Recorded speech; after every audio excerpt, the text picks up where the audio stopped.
ஒரு school college student அதை பற்றி நிறைய பேர் கற்றுட்டு இருக்காங்க. அப்படி இருக்கிறப்போ ஒரு நல்ல கருத்தை வந்து நம்ம கண்டிப்பாக இது பண்ணணும். சினிமா பார்த்தீங்கன்னா ஒரு மிகப்பெரிய விஷயம். சாதாரணமாக இது இல்லாமல் ஒரு வெள்ளை பேப்பரு, ஒரு பேனா, இதில் பார்த்தீங்கன்னா ஒரு புது உலகமே நம்ம உருவாக்குறோம். ஒரு படைப்பாளி வந்து ஒரு புது உலகமே உருவாக்குறாங்க.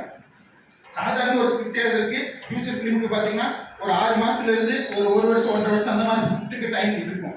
ஏன்னா கண்டென்ட் தான் ரொம்ப ரொம்ப முக்கியம். கதை அப்படிங்கிறது தான் ரொம்ப ரொம்ப முக்கியம். அப்படி எடுக்கும்போது சுற்றி இருக்கிறவங்க எல்லாருமே என்னடா இவன் வேலையில பார்த்தாலும் சும்மாவே இருக்கா அப்படின்னு தான் நினைப்பாங்க. ஆனால் அவன் மண்டைக்குள்ள பார்த்தீங்கன்னா ஒரு புது உலகத்தையே உருவாக்கிட்டு இருப்பான். அந்த ப்ராசஸ் நடந்துகிட்டே இருக்கும். ஸ்கிரிப்ட் ஒர்க்கெல்லாம் முடிச்சு அதை ஒரு ப்ரொடியூசர்கிட்ட எடுத்துகிட்டு போய் பட்ஜெட் இவ்வளோ இருக்குன்னு பேசி சரி ஓகே அங்கேயும் அழைச்சி திரிஞ்சு ஒரு ப்ரொடியூசர் கிடச்சி அதுக்கப்புறம் பார்த்தீங்கன்னா அதுக்குண்டான ஆக்டர்ஸ் எல்லாமே பிடிச்சி டெக்னீஷியன் பிடிச்சி அசிஸ்டன்ட் பிடிச்சி எல்லாமே வெற்றிகரமாக ஒரு வருஷம் 1.5 வருஷம் படம் எடுத்து முடிச்சு தியேட்டர் கிடைக்கிறது அதோட பயங்கர பிரச்சனை. அந்த தியேட்டரும் கிடைச்சி ரிலீஸ் பண்ணதுக்கு அப்புறம் தான் இவ்வளோ உழைப்பு அந்த ஒரு படத்துக்கு இருக்கு. அதுக்கப்புறம் தான் இந்த டைரக்டராக இந்த படம் எடுத்திருக்காங்க அடுத்த வாய்ப்பே கிடைக்கும்.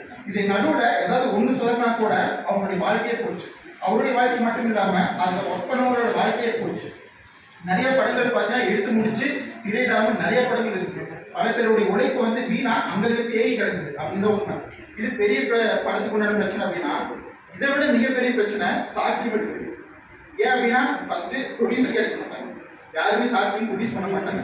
நம்மளே தான் சொந்த காசு போட்டு ஒரு ஷார்ட் ஃபிலிம் வந்து எடுக்கிற மாதிரி வரும். அதுக்கப்புறம் பார்த்தீங்கன்னா ஆர்டிஸ்ட் கிடைக்க மாட்டாங்க. இந்த ஏஜ் கேட்டகரியில் வேணும் அப்படின்னா அது கிடைக்கிறது கஷ்டம். அசிஸ்டன்ஸ் இருக்க மாட்டாங்க. மியூசிக் டைரக்டர் நல்லா கிடைக்க மாட்டாங்க. ஒரு நல்ல குவாலிட்டியான கேமரா இருக்காது. நம்மகிட்ட என்ன கேமரா இருக்கோ அதை வச்சு தான் எடுக்கிற மாதிரி இருக்கும். ஒரு சில சந்தர்ப்ப சூழ்நிலை பார்த்தீங்கன்னா ஒரு டைரக்டர் படத்தை ஸ்டார்ட் பண்ணிட்டாங்க அப்படின்னா எப்படியாவது எடுத்து முடிச்சுதான் ஆகணும், வேறு வழி இல்லை. அதனால எல்லா வேலையுமே அவரே பார்ப்பாரு.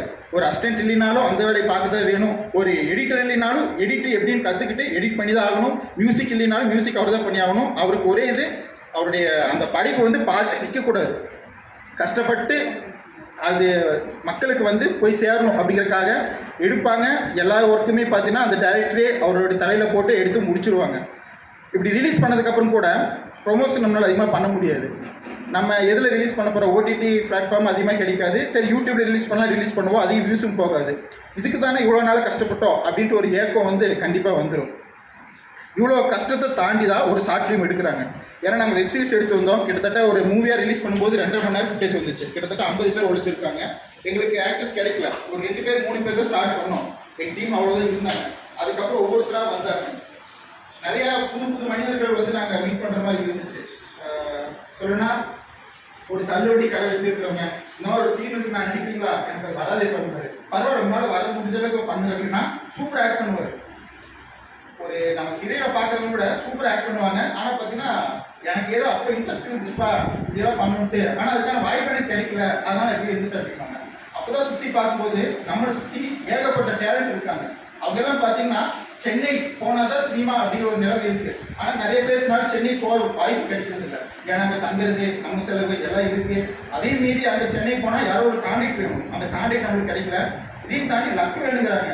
நாங்கள் இங்கே வரக்கே பார்த்தீங்கன்னா காலையில் பஸ் பாதிகள் இருந்துச்சு. லக் நம்மளுக்கு அந்த மாதிரி தான் இருக்குது.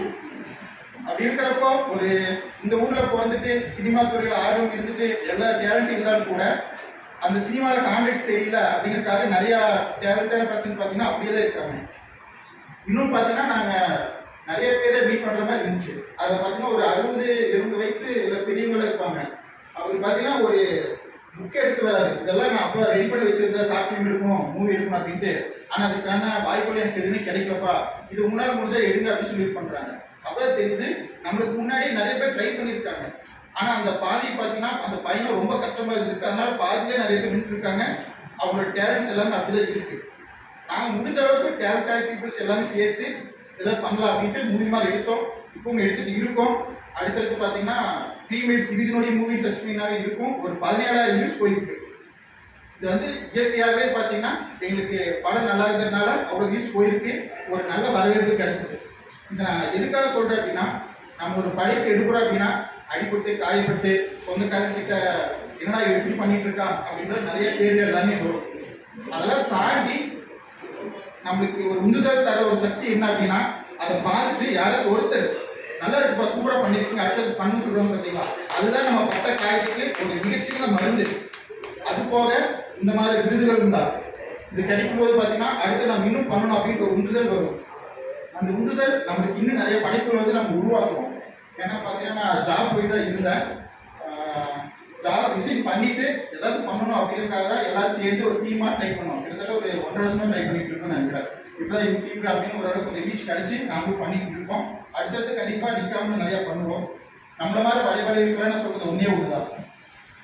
நம்ம வெற்றியை நோக்கி ஓடிட்டே இருக்கிற இந்த பயணத்தில் வெற்றி நம்ம விட்டு எவ்வளோ தூரம் ஓடினாலும் தொடர்ந்து நம்ம ஓடிட்டே இருப்போம். ஒரு கட்டத்தில் யாரா இவன் எவ்வளோ தூரம் போனாலும் நம்ம விடாம துறந்துட்டே வரா அப்படின்ட்டு அந்த வெற்றி ஓய்வு எடுக்கிறதுக்காக ஒரு இடத்துல நிற்கும். அப்போ போய் நம்ம வெற்றி பிடிச்சிடலாம். அது வரைக்கும் நம்ம விடாம ஓய்வு எடுக்காம ஓடிட்டே இருப்போம். வாய்ப்பு அனைவருக்கும் நன்றி.